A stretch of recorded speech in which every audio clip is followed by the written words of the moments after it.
Hey everyone, welcome to my channel Unjum Shah Fitness. I am your host Unjum Shah. Last episode में हमने discuss किया था how to work out around your injuries. In this episode, I am going to tell you 10 mistakes we do while trying to lose fat. सबसे पहली चीज़ और most important thing is calorie intake. Misjudge of calorie intake. जो हम misjudge कर लेते हैं कि इसमें कितना कैलोरीज होगा, हम फूड को देखते हैं ये हेल्दी है अनहेल्दी है, ऐसा कुछ भी नहीं होता है.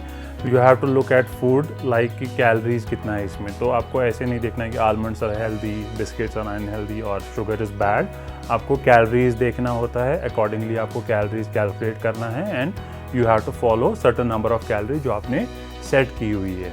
Second point is eating too less calories on a regular basis. जो हम कैलोरीज हम फैट लॉस स्टार्ट करते हैं वही कट डाउन और कैलोरीज हम BMR तक आते, धीरे धीरे फैट लॉस होता है, BMR तक आते हैं, उससे भी नीचे जाते हैं कुछ टाइम तक चलता है. लेकिन कंटिन्यूस बेसिस पे आप कैलोरी डेफिसिट और कैलोरीज कट करोगे तो आपका प्रोटीन भी कम हो जाता है. You can not even complete your protein intake. तो एटलीस्ट हमें प्रोटीन और फैट जितना हमें रिक्वायरमेंट है 40 ग्राम फैट मतलब 0.5 ग्राम फैट पर KG of body weight and 1 gram protein पर केजी और 1.5 ग्राम प्रोटीन पर KG of body weight at least हमें रखना ही चाहिए डाइट में.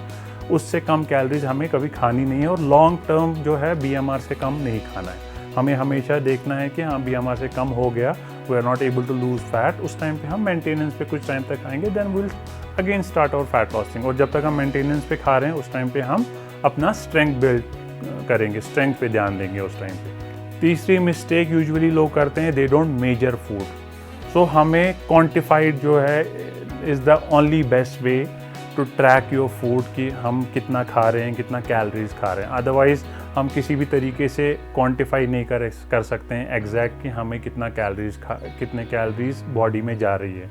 वो हम मिसजज हमेशा कर सकते हैं. अगर आप एक कटोरी दाल लोगे, कटोरी कितनी साइज़ की भी हो सकती है. So we can not do that. We have to buy a kitchen weight scale. Weight proper तरीके से फूड को करना है. वट एवर वे ईटिंग उसको वेट करो, कैलोरीज देखो एंड मैनेज करो कितना कैलोरीज है. उस हिसाब से हमें हमेशा फूड को वे कर के खाना चाहिए. वो सबसे बेस्ट तरीका है कैलोरीज काउंट करने का. चौथी चीज़ है कि वी डोंट यूजुअली काउंट जो हम सॉसेज खाते हैं, टमाटो सॉस या सोया सॉस या कुछ सॉसेज लेते हैं, बारबेक्यू सॉस हम यूज़ करते हैं, सैलड ड्रेसिंग में यूज़ करते हैं सॉसेज, उनको हम काउंट नहीं करते हैं. अगर वो एक ड्रॉप है या थोड़ा सा है हमें उनको काउंट करने की ज़रूरत नहीं है. अगर अंडर 10-20 कैलोरीज है, स्पाइसेस को हमें काउंट करने की ज़रूरत नहीं होती है बिकॉज उसमें कैलोरीज हार्डली कुछ होता है जितना आप यूज़ करते हो. अदरवाइज सॉसेज जो आप खाते हो, बारबेक्यू सॉस, टमाटो सॉस या सोया सॉस, जितना भी पेरी पेरी सॉस जो भी खाते हो उसको काउंट करना ज़रूरी होता है. फिफ्थ मिस्टेक जो हम देखते हैं कि हम सिर्फ फोकस करते हैं कि हमारा फैट लॉस होना चाहिए, हमारा सिर्फ फैट लॉस होना चाहिए. हम ध्यान नहीं देते हैं कि हमारा स्ट्रेंथ कितना बड़ा है, हमारा मसल इम्प्रूव हुआ है कि नहीं हुआ.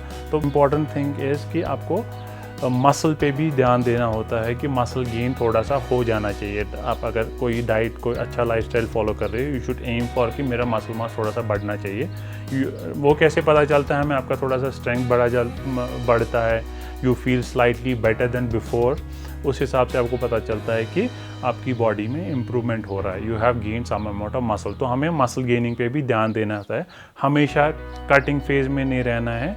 अगर फैट लॉस नहीं हो रहा है तो उसको ब्रेक करके you have to go on a maintenance phase so that आपकी थोड़ी सी मसल मास भी इंप्रूव हो सके एंड उसके बाद आप फ्रेशली फैट लॉस वापस स्टार्ट कर सकते हो. सिक्स्थ पॉइंट इज कि focusing on weight loss then fat loss. Maximum लोग क्या करते हैं, they just check on the scale कि उतना वेट लॉस कितना हुआ, दे गेट मोटिवेटेड. तो अच्छा तरीका है वेट चेक करने का, but we don't have to take it in such a way कि हमारा कुछ प्रोग्रेस नहीं हो रहा है. If you are eating healthy, if you are balancing your calories, आपका बॉडी कंटिन्यूसली इम्प्रोवाइज हो रहा होता है. इधर आपका फैट लॉस होता है, you are building some muscles. आपको ऑल ओवर विजिबल चेंजेस देखनी है बॉडी में कि हाउ यू आर फीलिंग, आपको स्ट्रेंथ कैसा फील हो रहा है, how you are looking in mirror. इसमें से कोई भी चीज़ आपको इम्प्रूव हो रहा है मतलब you are moving towards your goal. तो उस टाइम पे टेंशन लेने की ज़रूरत नहीं है. हमें एकदम से कैलोरीज कट करने की भी ज़रूरत नहीं है उस टाइम पे. तो हमें जो है फैट लॉस पे ध्यान देना है, ना कि वेट लॉस पे. Seventh point is too much cardio in starting. तो जब भी हम कुछ ट्राई करते हैं वेट लॉस करने का, हम जाते हैं ट्रेडमिल पे और भागते हैं. सो वो बिल्कुल अच्छा तरीका नहीं है कि यू गो एंड रन पहले ही आपको ध्यान देना होता है स्ट्रेंथ बिल्डिंग पे, जैसे पुशअप्स, आप अभी पुशअप्स, चिनअप्स, रेजिस्टेंस ट्रेनिंग जिसमें आपके स्केलेटल मसल यूज़ हो, सबसे पहले हमें उनको प्रायोरिटी देनी है। उसके बाद जब आपने उसके बाद आपको कैलोरीज देखना है कि कैलोरीज कम करते जाना है। जब आपका लिमिट आ गया कि हाँ अब मैं इससे कम कैलोरीज नहीं खा सकता हूँ, देन आपका जो कैलोरी डेफिसिट है वो कार्डियो से आ सकता है। सो आप थोड़ा सा कार्डियो इंक्लूड करोगे उस टाइम पे आपको कार्डियो करने की ज़रूरत होती है। अदरवाइज ऐसी स्टार्टिंग में ही you are just running on a treadmill for an hour, वो बिल्कुल अच्छा आइडिया नहीं होता है। तो हमें स्टार्टिंग में कार्डियो करने की ज़रूरत नहीं होती है। कुछ टाइम बाद जब आप कंफर्टेबल हो जाते हो, calories, you can not cut down your calories, उसके बाद आपको कार्डियो आप ऐड करोगे, दैट इज़ फाइन। थोड़ा और कार्डियो ऐड करोगे और फाइनली जब you will hit a plateau, आप कैलोरीज कट नहीं कर सकते हो, then again you go on a maintenance phase. Maintenance जो है कैलोरीज खाओ आप, उस टाइम पे अपना स्ट्रेंथ बिल्ड करने का ट्राई करो। 8th point is when we follow any kind of routine we lack micronutrients. जो हमारी नीड थी बॉडी की, मतलब अगर आप 100 साल पहले देखोगे, so people use to eat 5-6,000 calorie में कार्बोहाइड्रेट, प्रोटीन सब मिल जाता है। तो मैक्रो डिस्ट्रीब्यूशन की बात आती नहीं है कि कितना माइक्रोन्यूट्रिएंट चाहिए, मैक्रोन्यूट्रिएंट सब मिल जाता था उसमें। उस केस में जब कैलोरी ड्रॉप होगी, ड्रॉप कहाँ से होगी? कार्बोहाइड्रेट से। तो आपको विटामिन बी, जो मिनरल्स है, मैक्सिमम जो है खाना कम हो गया, आपकी जो विटामिन सप्लाई है बॉडी को वो भी कम हो गई, लेकिन नीड एग्जैक्ट सेम। इस वजह से हम आजकल मल्टीविटामिन यूज़ करते हैं। सो माइक्रोन्यूट्रिएंट्स हम लैक करते हैं जब हम फैट लॉस डाइट पे जाते हैं। तो ये बहुत ज़रूरी है कि हम कोई मल्टीविटामिन यूज खाएं। अगर मल्टीविटामिन नहीं खा रहे हैं तो बेस्ट है कि आप ग्रीन लीफी वेजिटेबल्स रोज़ यूज़ करो, 300 to 400 ग्राम। बट अगर आप नहीं खा पा रहे हो तो then it's best to buy a multivitamin and use it on a regular basis. 9th thing is too much restrictions. तो जब भी हम डाइट स्टार्ट करते हैं, हम सोचते हैं कि कल से हमें डाइट करना है, एंड कल से what we do is we replace everything. हम एक दिन पहले चावल, दाल सब कुछ खा रहे हैं, अगले दिन we are having salad and chicken, salad and paneer और वे प्रोटीन। सो वो उतना रिस्ट्रिक्शन नहीं करना है। What you can do is, जो आपका अपना रेगुलर लाइफस्टाइल है उसी में आप कैलोरीज काउंट करो। उन फूड जो आपका कंफर्ट फूड है वो आप अपनी डाइट में आराम से इंक्लूड कर सकते हो। इवन सम टाइम आपको चॉकलेट खाना है, चॉकलेट का एक बाइट खाओ एंड क्रेविंग ख़त्म करो। मतलब आपको क्रेविंग बहुत ज़्यादा हो रहा है चॉकलेट का या रसगुल्ले का या कुछ हो रहा है, आप एक बाइट खाओ, उसका एक पीस खाओ, उसको क्वांटिफाई करो, उसकी जगह आप अपने कार्बोहाइड्रेट्स कम करो, वो आप आराम से खा सकते हो। You don't have to restrict yourself by eating certain foods कि हाँ ये चीज़ अनहेल्दी है, वो हेल्दी है। उस हिसाब से अगर नहीं करोगे, थोड़ा सा आप कभी कभार चॉकलेट भी खाओगे, आइसक्रीम भी खाओगे, कभी खाना है तो वो भी डाइट में इंक्लूड करोगे, एंड बाकी मैक्रोन्यूट्रिएंट्स का ध्यान दोगे तो आप डाइट के बाहर नहीं जाते हो। यू डोंट गेन वेट और उससे कोई फ़र्क नहीं पड़ता है। You are still calorie deficit, अगर आप स्टिल हो, you are going to progress same वे।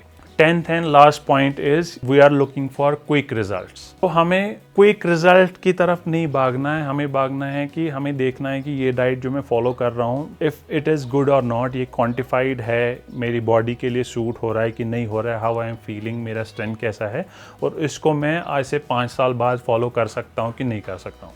वो हमें सोचना है। जो आपका लाइफस्टाइल है उसका बाई प्रोडक्ट आपको रिजल्ट मिलता है। तो आपको रिजल्ट के पीछे नहीं भागना है, आपको डाइट देखना है, क्या ये डाइट अगले 10 साल तक सस्टेन होगी, क्या ये डाइट मेरी लाइफ टाइम सस्टेन होगी। उसी टाइप का अप्रोच आपको फॉलो करना है while planning your diet chart, so that you can keep your food simple, और जो आपको पसंद है वो फूड आप डाइट में रख सकते हो और उसको चेंज भी कर सकते हो अकॉर्डिंगली। बहुत ईजी होता है, कोई कॉम्प्लिकेटेड नहीं होता है। So अगर आपको कोई questions है regarding this, you can just comment on this video. So if you like this video, please share and subscribe to my channel on Jumsha Fitness. Thank you.